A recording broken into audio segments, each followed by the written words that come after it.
Leçon 19, flambage d'une colonne.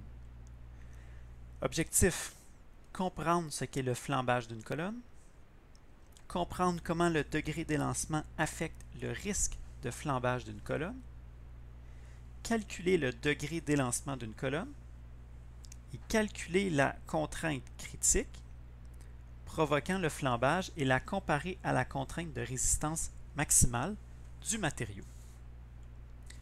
Résumé. L'élancement d'une colonne de longueur L et dont le plus petit côté de la section mesure D est E égale à K L sur D. Où K ici dépend des conditions de fixation de la colonne. La contrainte critique provoquant le flambage est donnée par contrainte critique égale E sur 12, où E est le module de Young du matériau, fois pi D sur KL, tout ça au carré. Donc, c'est la contrainte à partir de laquelle on va avoir le flambage dans le matériau. Fin du résumé. Flambage d'une colonne, qu'est-ce que c'est? Bien, on a une colonne qui est placée à la verticale. Donc, une colonne, c'est un poteau vertical, supporte des charges. Donc, on met 10. Parfait. 20. Aucun problème. 29,9. Tout va toujours bien. On met 30. Bang. On a une déviation horizontale et c'est ça qu'on appelle un flambage. Donc, déviation en fait ou une flèche. Donc, une flèche, c'est toute déviation par rapport à la position d'équilibre. On voit apparaître la flèche brutalement. Donc, c'est pas quelque chose de graduel, c'est vraiment brutalement, on voit apparaître ça. On peut comparer ça à la cassure d'un matériau. Alors, vous tirez, le matériau n'est pas cassé. À un moment donné, quand vous dépassez une certaine contrainte, bang, le matériau casse d'un coup. Donc, le flambage, c'est analogue à ça. Alors, c'est brusque. Et l'autre analogie intéressante, c'est que c'est également comme une cassure. Donc, dès qu'on a du flambage ici, la poutre peut briser.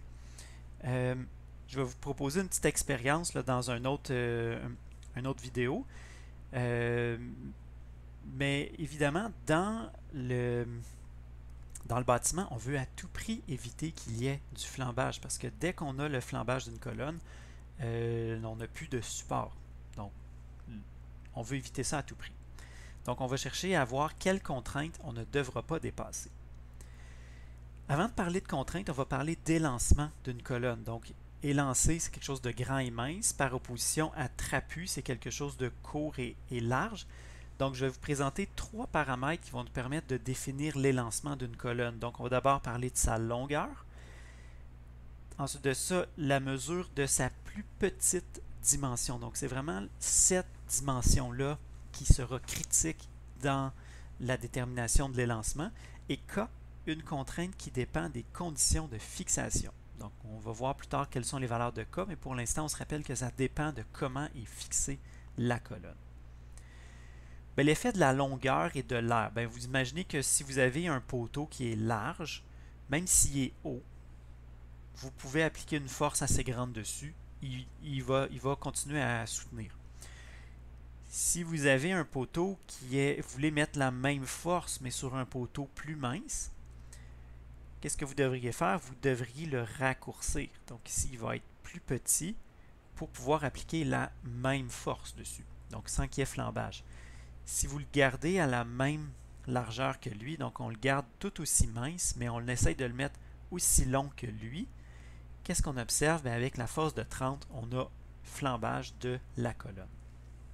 Donc les colonnes courtes et minces, courtes et larges, l'idéal c'est que ce soit court et large, ça résiste mieux que les colonnes grandes et minces. Évidemment, ça c'est l'idéal, mais il y a toujours des coûts. Donc plus la colonne est large, plus ça va prendre de matériaux, plus ça va prendre de bois, de béton, d'acier. Donc on va essayer d'avoir un équilibre entre les deux. La mesure du plus petit côté, imaginez que vous avez une lasagne ou un bâton qui a une section rectangulaire. Donc si vous essayez de faire une pression sur la colonne, vous allez vous remarquer que la déviation, la flèche se fait toujours dans la direction du plus petit côté. Donc peu importe quelle est la largeur du grand côté, la déviation ne se fera jamais dans la direction du grand côté. Donc, c'est pas dans ce sens-là ici que ça va se déformer, c'est vraiment dans ce sens-là ici, donc dans le sens du plus petit côté. Alors, lui, la mesure de ce côté-là n'a aucun impact sur l'élancement de la colonne, c'est seulement le plus petit côté qui détermine l'élancement de la colonne. On a aussi 3 types de fixation, donc je vous montre ici des exemples de à quoi ça pourrait ressembler, ces types de fixation-là. Je vais vous montrer les schémas exacts tout à l'heure. On fixe à une extrémité, mais c'est libre à l'autre extrémité. Ça, c'est par exemple un poteau que vous plantez dans le sol. Donc ça, c'est le moins solide de toutes les fixations. Donc, on peut avoir des mouvements de rotation en haut ici. On peut avoir des mouvements de translation. Donc ça, c'est vraiment la fixation la moins solide. On pourrait fixer avec un boulon. Donc, en fixant avec un boulon, ces deux pièces-là ici doivent se déplacer ensemble. Donc, la pièce ici ne peut pas se déplacer horizontalement ni verticalement par rapport à notre deuxième morceau ici. Donc, celui qui est à l'horizontale. Mais par exemple, on peut librement faire avoir de la rotation. Et la troisième fixation, c'est l'encastrement. Ça, c'est vraiment la plus solide. Donc, on n'a aucun mouvement des morceaux par rapport à l'autre, aucune rotation, aucune translation. L'exemple que je vous ai mis, si on met 4 boulons, vous allez empêcher la rotation, ce que vous ne faisiez pas ici en mettant un seul boulon. Le type de fixation peut contraindre la liberté de mouvement. Donc, si on a moins de liberté de mouvement, ça va contribuer à stabiliser partiellement la poutre. Donc, si vous tenez mieux une colonne, excusez-moi, si vous soutenez mieux la colonne, elle va être plus stabilisée et plus elle est stable, moins elle est susceptible de subir le flambage. Donc, je vais vous montrer nos trois exemples de tout à l'heure. Donc, on va regarder toujours avec un encastrement en bas, mais avec une différente fixation en haut. Mais si l'extrémité est libre en haut, avec un peu de force, je suis capable de faire flamber la colonne, avec juste un peu de force. Si on met une rotule maintenant, puis qu'on applique la force, donc ça va prendre plus de force avec la rotule pour être capable de faire flamber la colonne. Et si on y va avec double encastrement, ça va prendre beaucoup plus de force pour être capable de produire le flambage de la colonne. Remarquez une chose ici, la section, le côté de la poutre ici, on voit que ça a pivoté par rapport à ce qu'on avait précédemment. Donc, on était ici précédemment, on voit qu'on a pivoté. Okay, donc la poutre a vraiment, cette partie-là de la poutre a vraiment tourné, alors qu'ici, vous voyez qu'on n'a aucune rotation de la partie encastrée de la poutre. Aucune rotation. Donc la partie sur une rotule, elle peut pivoter. On voit qu'elle a pivoté, mais d'un cas comme dans l'autre, la partie encastrée, elle, n'a jamais tourné. Donc ça donne la stabilité à la poutre. Ce qui fait que ça prend plus de force pour produire le flambage. Donc, le calcul de l'élancement, E égale K. Donc, ça, je vous avais dit, c'est une constante qui va dépendre des conditions de fixation. On va vous donner les valeurs sur la prochaine diapo. Fois la longueur divisé par D. Et je vous rappelle que D, c'est la plus petite dimension de la section. Donc, les vrais symboles, donc, encastrement. Ici, on commence avec ça. Encastrement, c'est juste une surface comme ça avec une poutre qui est déposée dessus. Articulation guidée ou rotule, on va plutôt le représenter comme ceci. Donc, une espèce d'appui, mais avec des roues. Fait qu'on comprend que ça peut permettre un certain mouvement, donc monter, descendre, mais ça permet de tourner aussi. Donc, la poutre peut, par exemple, tourner sur cet appui-là, alors qu'ici, elle doit toujours rester sans rotation sur un encastrement. Donc, les valeurs de K, on a K égale 2 quand c'est une extrémité libre. Je vous rappelle que la formule de l'élancement, c'est K fois L sur D. Donc, plus la valeur de K est grande, plus la poutre est élancée, plus elle est susceptible d'avoir du flambage. Donc, K égale 2, la plus susceptible d'avoir du flambage, celle-là ici, la moins stable. Vous rajoutez une articulation guidée ou une rotule, ça la rend un peu moins lancée, un peu moins susceptible au flambage. Et si vous mettez double encastrement, la valeur de K est la plus petite, c'est la colonne la moins élancée et donc la moins susceptible au flambage. Exemple 19.1, déterminer l'élancement de la colonne suivante. E égale K fois L sur D. Donc, premièrement, la valeur de K, on voit qu'on a ici articulation guidée, encastrement. On va aller voir quelles sont les situations. Donc, c'est celle-là ici. Articulation guidée ou rotule, encastrement avec K égale 0,8. La longueur, c'est 5000. Et la plus petite dimension de la section, c'est 80. Toutes les dimensions sont en millimètres. Ici, ça me fait un élancement de 50 sans unité. 19.2, une planche de contreplaqué. Alors oui, on peut assimiler une planche de contreplaqué à une colonne. Je vous rappelle que la seule dimension qui détermine le flambage, c'est la hauteur et la plus petite dimension de la section. Donc une planche de contreplaqué, oui, on a une certaine hauteur, 2 mètres, une certaine largeur, mais qu'est-ce qui détermine si elle est susceptible au flambage? C'est seulement la largeur de la plus petite dimension. Donc, la largeur de 1 mètre ici, là, elle n'a aucun impact. Fait que ça pourrait être n'importe quelle valeur. Ça pourrait être 1 cm de large, ça pourrait être 1 mètre. Ça n'a aucun impact. C'est juste le 5 mm ici qui nous intéresse. Et évidemment, la hauteur de la colonne, 2 mètres. Donc, on va avoir le flambage qui va se produire dans la direction de la plus petite dimension. Donc, ça devrait ressembler à ceci. À peu près ce que vous obtiendrez en pliant une lasagne, par exemple, une pâte sèche. Donc, K, L sur D, ça c'est E. Donc, la valeur de K, la planche est encastrée à ces deux extrémités. Donc, je vous rappelle que, bon, là, ça c'est par-dessus ce que j'ai écrit. Alors, on va effacer ça.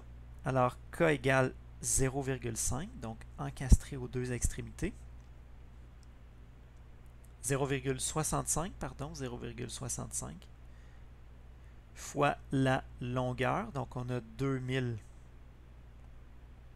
mm, divisé par D, donc la plus petite dimension ici est de 5 mm. Alors, ça donne un élancement de 260. Donc, ce qui est intéressant avec les degrés d'élancement, c'est pas tant la valeur absolue qu'on obtient, mais relativement à une autre colonne. Est-ce que c'est plus grand? Est-ce que c'est plus petit? Donc, vous voyez que par rapport à la colonne de l'exemple 19.1, le degré d'élancement ici est beaucoup plus grand. Fait que vous irez comparer, revenez voir dans la vidéo, comparer les dimensions des deux. Là. Celle de l'exemple 19.2 est plus susceptible au flambage parce que son degré d'élancement est plus grand. Quelle est la contrainte qui va provoquer le flambage? Donc, le flambage apparaît brusquement.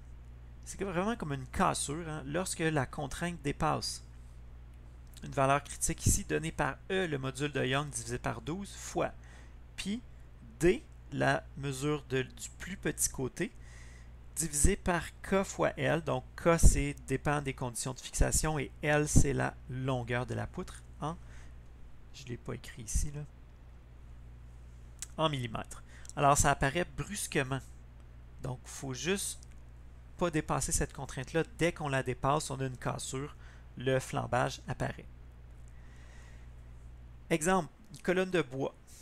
La section ici, 200 par 150 et 6 mètres de hauteur. Elle ne doit pas se déformer de manière permanente, ni subir de flambage. Encastrée au niveau du sol, son autre extrémité est libre. Les propriétés du bois sont les suivantes. Donc, limite d'élasticité, résistance maximale, les deux valeurs sont identiques. 10 mégapascales et module d'élasticité 12 gigapascales. Donc, qu'est-ce qu'il y a de nouveau dans cette question-là ici? Ce qu'on va nous demander, quelle charge maximale peut-elle supporter? On néglige évidemment le poids de la colonne. Quelle charge maximale? Il va falloir vérifier. La résistance maximale, c'est 10. est-ce que la contrainte critique liée au flambage est plus grande ou plus petite que ça? Donc, c'est ça qu'on va devoir vérifier. Donc, la première chose, ça va être de calculer la contrainte critique provoquant le flambage. Après ça, on analysera les deux. Donc, je vous ai remis les énoncés ici. Donc, la contrainte critique provoquant le flambage, la formule est la suivante. Sigma égale E sur 12 fois pi D sur KL, le tout au carré. Donc, on y va avec nos valeurs numériques. Le module de Young en gigapascal 12, il faut le mettre en mégapascal, donc 12 000 mégapascal divisé par 12 fois pi. La plus petite dimension, donc c'est le 150 mm. 150 divisé par K. Encastré au niveau du sol, l'autre extrémité est libre. Si on retourne voir nos valeurs de K, on est pas dans celle-là, excusez-moi, celle-là ici. Donc, on a une valeur de K qui est égale à 2 et la hauteur de la colonne, 6 mètres, donc c'est 6000 mm, le tout au carré. Donc, un petit calcul à faire. On essaye d'y aller par étapes si on a peur de se tromper en le pitonnant d'un coup. 1,54 mégapascal. OK, là, on va analyser ça. Ça me dit que si j'ai une contrainte de 1,54 mégapascal, qu'est-ce qui se passe avec la colonne? Bang! Flambage de la colonne. On ne veut pas ça. Ça me dit que la limite d'élasticité, résistance en compression, c'est 10 mégapascal. Bien, évidemment qu'on ne pourra jamais se rendre là. On ne pourra jamais se rendre là. À 1,54 mégapascal, on a le flambage de la colonne.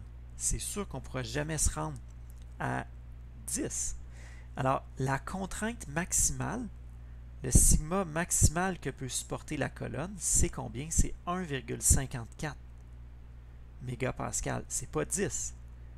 1,54 parce qu'on a flambage dès qu'on dépasse 1,54. Et là, je vous rappelle que on demande la charge. Quelle est la charge maximale? Ça, une charge, là, ce sont des newtons, les unités. C'est une force que je cherche. Alors, la définition de la contrainte, qu'est-ce qui relie la contrainte à la force? C'est ceci. Force interne divisée par l'air. On avait vu ça au chapitre 8. Donc, la contrainte, si j'ai 1,54 mégapascal, quelle est la force interne, sachant que j'ai une aire de 150 fois 200 mm. Donc, ça, c'est les dimensions de la section ici. 150 fois 200. Donc, on va isoler pour la force interne. Et ça me donne ici 46,2 kN. Donc, ça, c'est la force interne dans la colonne.